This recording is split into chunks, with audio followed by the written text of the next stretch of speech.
I do all my own stunts.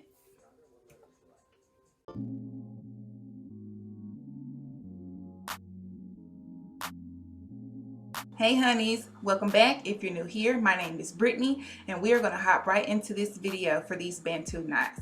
So make sure that you subscribe to my channel and come back for more videos. So you can use the styler of your choice, and I'm going to use shea butter to seal my hair, and this shea butter is a mixture that I made myself.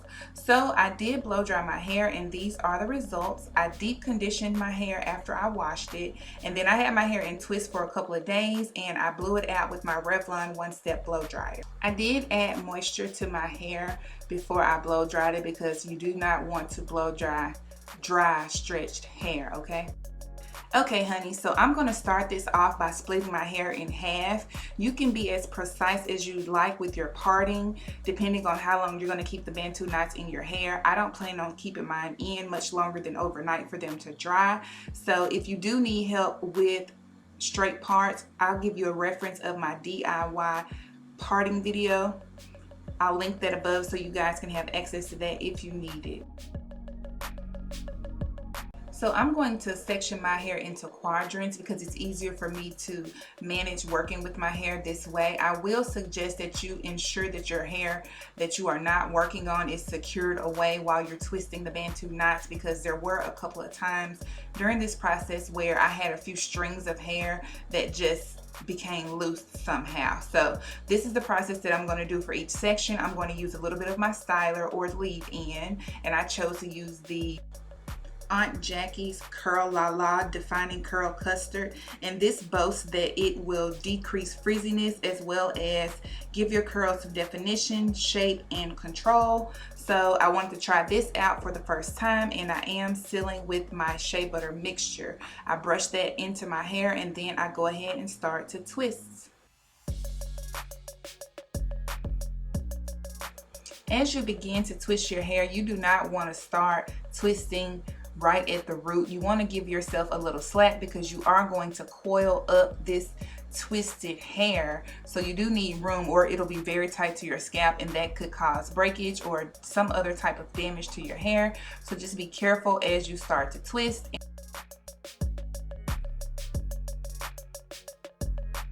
Once you have twisted your hair a great deal, it's going to be time to go ahead and loop it up so that you can start to make your Bantu knot. And I know that this part you can't see very well, but if you bear with me at this video, there will be an angle where you will see it much better, because I was kind of struggling at this point, y'all, because the last time I did Bantu knots, it was not on stretched hair, and my hair feels very soft and it's a little longer than I'm used to. So that's why I'm having difficulties at this point, but I promise you it will get better and it is easier than it looks. So if you want to try Bantu knots, you can do this. Just have patience with yourself.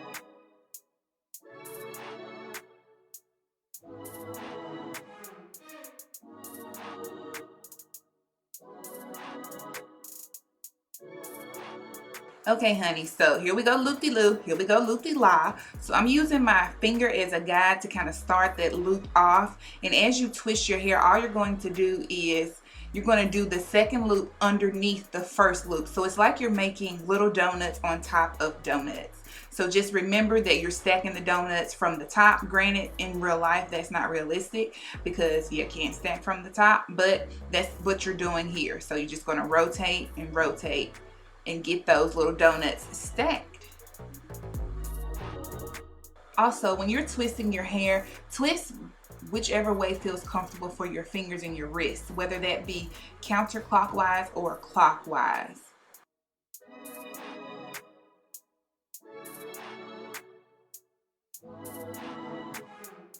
Okay, this is a demonstration that you can see it developing very well. So this is the first loop. As you can see, my fingers are kind of holding it down so that I can wrap it around itself. And here we are stacking those little donuts. That's what I'm calling it, y'all. I mean, hey, describe it however I can for you.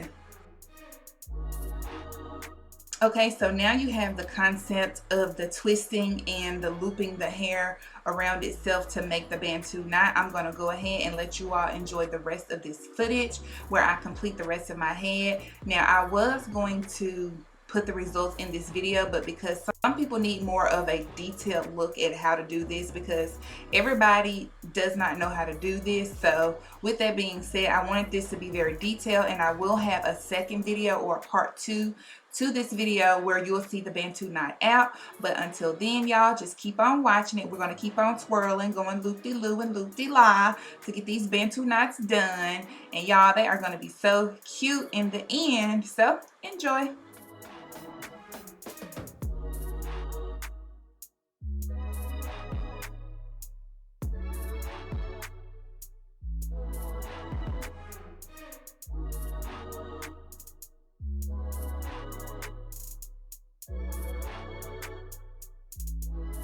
I do want to mention that as you continue to twist your hair and make the donuts underneath one another, the whole Bantu knot becomes tighter. So you do want to kind of be very gentle, and if at the end of the Bantu knot it's too tight, all you need to do is turn the Bantu knot in the opposite direction that you turned it to get it secured. That's going to loosen it up some and give you a little slack, y'all, and so that you don't have so much tension on your hair, because you don't want to, for one, cause breakage or rip hair straight from the root.